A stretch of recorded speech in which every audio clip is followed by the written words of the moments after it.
देखेंगे कि correlation covariance क्या होता है। मैंने लास्ट स्कैटर प्लॉट के वीडियो के अंदर आपको कोरिलेशन का बार बार जिक्र कर रहा था, बता रहा था कि कोरिलेशन क्या है वगैरह। अभी हम एक्चुअल में देखेंगे कि क्या होता है कोरिलेशन। समझो कि एक एक्स है और एक वाई है, ठीक है। और एक्स का वैल्यू है 1 2 3 4, वाई का वैल्यू है 2 4 6 8। मतलब जब x 1% होता है तो y 2% होता है। तो हमें देखने का कि कितना कोरिलेटेड है एक दूसरे से। तो हम क्या करेंगे, अपना कैलकुलेटर खोलो और कैलकुलेटर में एक फंक्शन है स्टैटिस्टिक का। क्या करना है आपको, सेकंड प्रेस करना है और स्टैट में जाना है।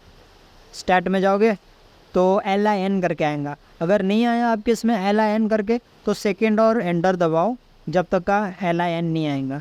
जैसे सेकंड और एंटर दबाओगे आप LIN पाएंगे, मतलब आप ठीक इस पर, ठीक है।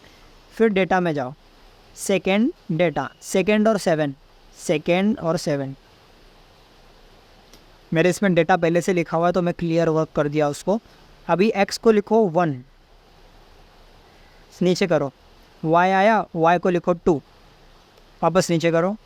x को लिखो 2, y आया, y को करो 4 और नीचे करो। x को करो 3, y आया, y को करो 6 और नीचे करो। x को करो 4 और जब y आएगा तो y को करो 8।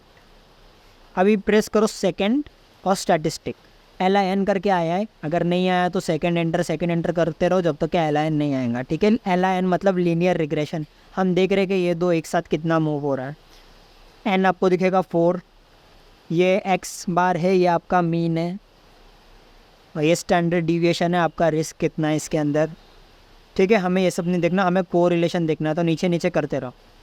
तो ये आ गया आपका कोरिलेशन, कितना है 1, मतलब पॉजिटिवली कोरिलेटेड है, फुल्ली कोरिलेटेड है ये सब चीज़, ठीक है। अगर इसमें मैं ज़रा सा भी एक दो नंबर चेंज कर दूंगा ना तो 1 से अलग हो जाएगा, ये थोड़ा कम कोरिलेशन होगा।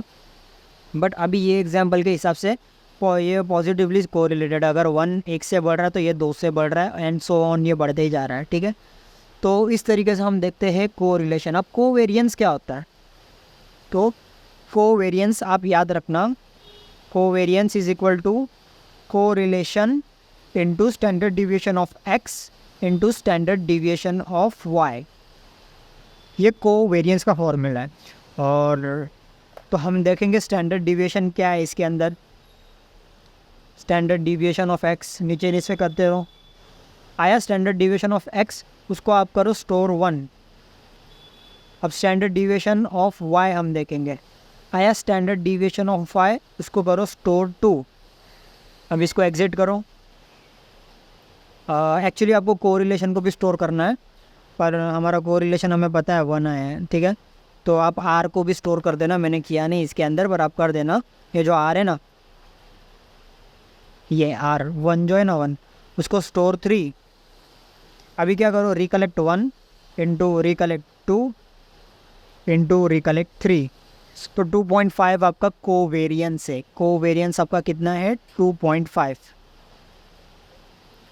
और आपका कोरिलेशन है 1, ठीक है। इस तरीके से आप सॉल्व करते हैं। अगर आपको कोरिलेशन फॉर्मूले के थ्रू निकालना है ना, तो कोरिलेशन का फॉर्मूला है correlation is equal to covariance of X Y upon standard deviation of X into standard deviation of Y, ठीक है। इस तरीके से आप कोरिलेशन निकालोगे तो हमारे इसमें क्या हो जाएगा, फिर कोवेरिएंस को हमारा 2.5 आया divided by recollect 1 into recollect 2। तो करो उसको 2.5 divided by bracket recollect 1 into recollect 2 bracket close 1। इस तरीके से भी हम सॉल्व कर सकते हैं। कोरिलेशन तो हमारे स्टैटिस्टिक्स कैलकुलेटर में मिल जाएगा। कोवेरिएंस ही आपको ऐसा सब फॉर्मूला डाल के सॉल्व करना पड़ेगा। तो कोवेरिएंस का ये जो फॉर्मूला है वो आप याद कर लो, दैट्स इट।